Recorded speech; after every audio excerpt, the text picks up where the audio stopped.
എൻ്റെ ലൈഫിൽ ഞാൻ ആദ്യത്തെ യാത്ര കേട്ടാ എനിക്കൊരു കംഫർട്ട് സോൺ സേഫ് സോൺ ഒക്കെ ഉണ്ടായിരുന്നു. അതിൽ നിന്നൊക്കെ മാറിയിട്ട് ഒരു യാത്ര. സത്യം പറഞ്ഞാൽ എനിക്ക് വിശ്വസിക്കാൻ വേണ്ടി പറ്റില്ല. ഞാൻ എൻ്റെ ഇക്കാക്കമാര് ഉപ്പാതിരിക്കാക്ക മക്കളൊന്നും ഇല്ലാണ്ട് ഇങ്ങനെയൊക്കെ പോയ കാര്യം ഓർത്തിട്ട് ഞാൻ ഡയറ്റ് സ്റ്റാർട്ട് ചെയ്തതിൻ്റെ ഒപ്പം തന്നെ വർക്കൗട്ടും സ്റ്റാർട്ട് ചെയ്തിട്ടുണ്ടായി.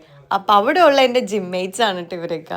ഞാൻ പോയി തുടങ്ങിയിട്ട് 2-3 മാസമായിട്ടുള്ളൂ. പക്ഷേ ഈ ഒരു ചെറിയ ടൈമിൽ തന്നെ ഞങ്ങൾ എല്ലാവരും നല്ല സെറ്റായി. അപ്പം ഞങ്ങളൊരു ട്രിപ്പൊക്കെ പ്ലാൻ ചെയ്ത്. അപ്പം ഞാനും കൂടിയായിരുന്നിട്ടാ.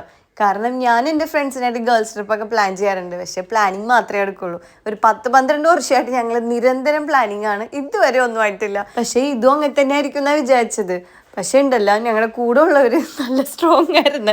അതുകൊണ്ട് നമ്മളെ ട്രിപ്പ് പോകണായി. ആ ടൈം ആയപ്പോൾ എനിക്ക് പേടിയായിട്ട് ഞാൻ വിളിച്ച് വന്നില്ല എന്നൊക്കെ പറഞ്ഞു. പക്ഷെ എൻ്റെ മക്കളാണ് എന്നെ നിർബന്ധിച്ച് വിട്ടത്. ഉമ്മ ഒരു പ്രാവശ്യം ഒന്ന് പോയി നോക്കും, ഒന്ന് ഇറങ്ങി നോക്കും, ഉമ്മ എപ്പോഴും എല്ലാവരിലും ഇങ്ങനെ ഡിപ്പെൻഡബിൾ ആവല്ലേ എന്ന്. ഞാൻ എവിടെയോ വായിച്ചിട്ടുണ്ട്, നമ്മൾ എന്തിനാണോ ഭയപ്പെടുന്നത് അതിനെ തേടി പിടിച്ച് നമ്മൾ കീഴ്പ്പെടുത്തണമെന്ന്. ഞാൻ ഈ ട്രിപ്പിൽ പോയില്ലായിരുന്നെങ്കിൽ നഷ്ടം എനിക്ക് മാത്രമായിരുന്നു. സത്യം പറഞ്ഞാൽ അടിപൊളിയായിരുന്നു. ഈ ഒരു പേടി എന്ന് പറഞ്ഞ സാധനം എൻ്റെ ഉള്ളിൽ കിടക്കണോണ്ട് ടീനേജിൽ എൻജോയ് ചെയ്യേണ്ട പല കാര്യങ്ങളും എനിക്ക് മിസ് ചെയ്തിട്ടുണ്ട്. ശരിക്കും പറഞ്ഞാൽ ആഫ്റ്റർ 30 ആണ് ഞാൻ ലൈഫൊക്കെ റീസ്റ്റാർട്ട് ചെയ്ത് എൻജോയ് ചെയ്യാൻ തുടങ്ങിയത് കേട്ടോ.